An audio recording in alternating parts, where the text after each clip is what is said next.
A releitura fecha as brechas que a pressa deixou.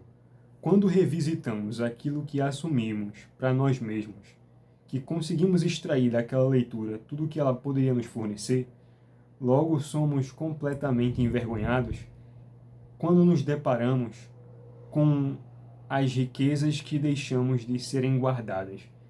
E essas riquezas não sendo guardadas através da leitura paciente, nos privamos de, quando afastados do livro que desejamos, do momento propício de leitura, podemos ressoar as palavras nas recâmaras do coração, isto é, do pensamento. Pois Camões bem dizia: transforma-se o amador na coisa amada por virtude do muito imaginar. Não tenho logo mais que desejar, pois tenho em mim a parte desejada. E essa parte desejada, a parte que o amor separou na nossa leitura, é a parte que assumimos como nós mesmos, pelo que entendemos, se é que entendemos aquilo que imaginamos entender. Mas hoje em dia, com um aumento de leitores e dos seus divulgadores, a pressa a como a chegar mais rapidamente na linha de chegada de ter concluído a lista de livros que se propôs ler está em desacordo com o efeito necessário e primordial que a leitura deve ter. A transformação do espírito pela leitura exige a paciência, e em a paciência revisitando a mesma experiência sob perspectivas diferentes.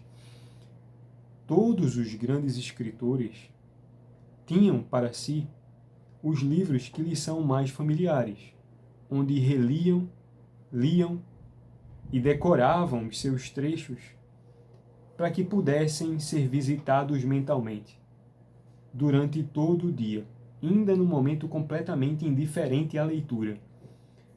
Mas como os brasileiros mais leem do que releem, como para se livrar, ou uma agonia de querer cumprir com a obrigação da qual o desejo genuíno não lhes fornece, que é a de estar em silêncio por muito tempo, meditando numa única página. E se o livro for dividido em vários volumes, e se cada volume tiver 500 páginas, a agonia presta todo o seu serviço em querer a honra, em querer o parabéns de ter lido toda a obra, por ter lido. Mas a experiência daquela leitura é completamente ignorada pela conclusão, pela satisfação de ter lido um livro muito longo ou vulgarmente tido como complexo. Mas é que as experiências que nos trazem as leituras, que são como passagens para experiências que uma única vida humana não pode conter, ela nos observa como de longe a própria agonia diante do que ao ler não conseguimos interpretar o motivo de querer saber. Por que você está sentado na frente desse livro? O que te levou a essa obra? Qual o propósito da sua leitura? Será somente cultivar um hábito tolo, que é como a maioria das pessoas hoje em dia divulgam a necessidade da leitura? A leitura tomada como um hábito vulgar. A leitura é tomada como um momento de distração dos sentidos. A leitura tomada como um momento de concentração numa única coisa, mas nunca na experiência do que pode fornecer. É sempre como aquela leitura pode me fazer afastar de mim mesmo, e não como é que essa leitura pode me fazer aproximar das coisas que eu nego. E as coisas que negamos estão associadas, no nosso dia, àquelas insatisfações que nos são nativas, aqueles incômodos das quais lutamos para esquecer ou se desfazer fazendo uma outra coisa. E a leitura ocupa um espaço inapropriado, que é uma distração dos sentidos, é um entretenimento. Ah, mas você está dizendo que a leitura deve ser algo extremamente profundo sempre? Não necessariamente. A profundidade não está relacionada com a colheita, mas sim com a clareza das coisas fora de você que você mesmo ainda não possui envergadura para alcançar. Eu estava relendo a obra de Joseph Conrad, O Coração das Trevas, e chega num determinado momento que uma companhia de vários peregrinos subindo o rio até a sua nascente, passando por vários postos no caminho, ao chegar eles se deparam com um acampamento completamente devastado. E nesse acampamento está uma carta fincada no mastro, fincada em um toco de árvore, ao lado de uma grande quantidade de lenhas que alguém deixou lá com o seguinte aviso: se abasteçam e tenham muito cuidado ao prosseguir.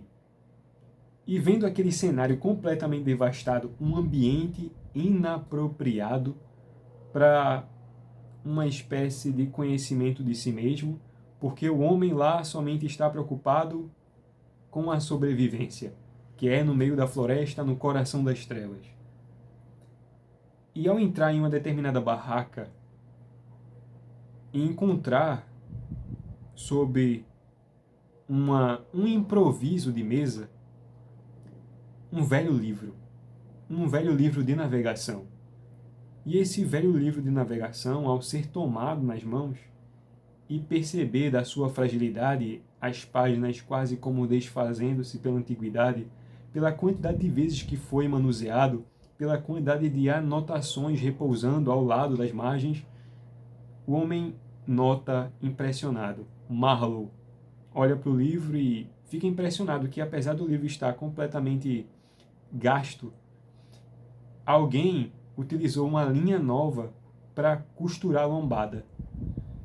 E uma linha ainda branca, o contrário do tempo, que deveria estar preta. Então, essa costura nova no livro novo representa que, apesar de um ambiente completamente hostil, um homem, ainda utilizando um único livro, tinha como objetivo esgotar tudo o que podia ter nele. E eu estou lendo atualmente, pela terceira vez, O Coração das Trevas, de Joseph Conrad, e percebo quantas coisas deixei passar, quanto conhecimento deixei de ingerir, e quantos pensamentos ainda não tinha tido a oportunidade, a capacidade de digerir. Não tinha estrutura tal, como vários homens no meio da floresta, habitando com selvagens, um buscando a aventura e outros buscando alguma vantagem. Mas nesse fim do mundo, esse símbolo de um livro preservado que estou aqui utilizando como analogia para falar do assunto, é de que a releitura, ela motiva, ela abastece quem tem paciência de completar as lacunas em revelar as debilidades da sua personalidade enquanto você lê.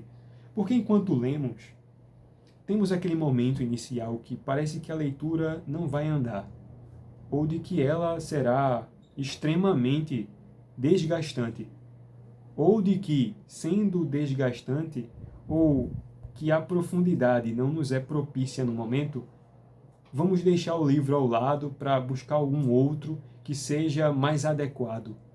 Mas a leitura, ela tem como obrigação primeira, aquele que vai até ela, a primeira paciência. E essa paciência está em suportar o desconforto imediato até que o desconforto não desapareça, mas se torne extremamente familiar.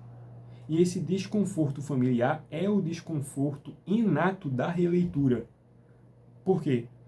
Embora aqueles impressionamentos que são inerentes ao enredo, à narrativa, que já sabemos o que vai acontecer, e as pessoas só buscam no livro o desfecho, o porquê das coisas que estão acontecendo no livro, mas não a experiência interior dos personagens, faz com que eles tenham uma distância do que está sendo verdadeiramente dito.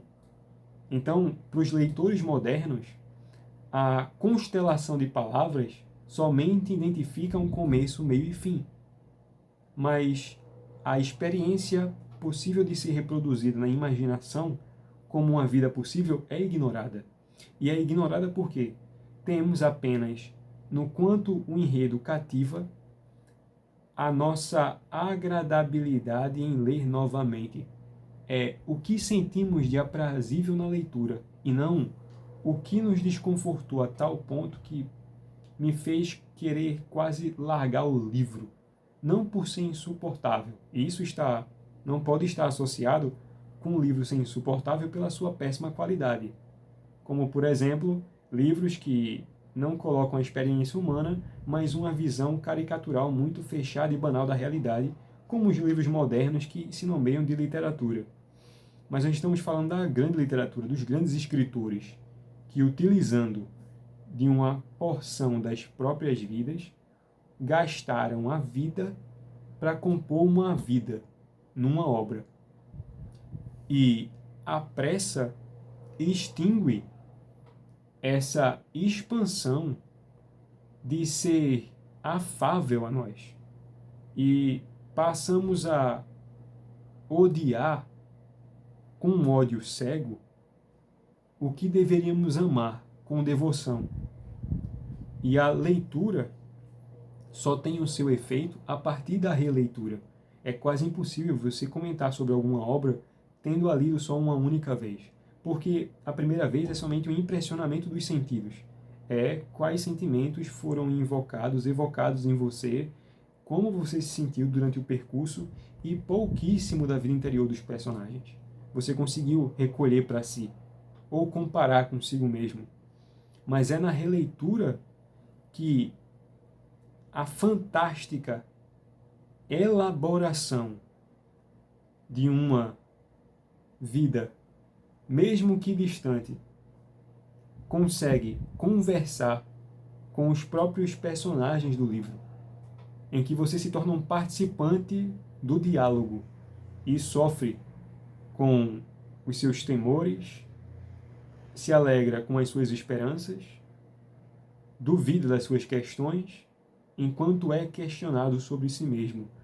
E a releitura precisa ser propagada. Agora que estamos no início do ano, temos vários vídeos com os seguintes títulos: Lidos 2025 e Leituras para 2026. Então o próximo vídeo que eu vou fazer é Releituras para 2026. Então se você chegou até aqui, você verá o próximo vídeo. E depois farei as leituras para 2026.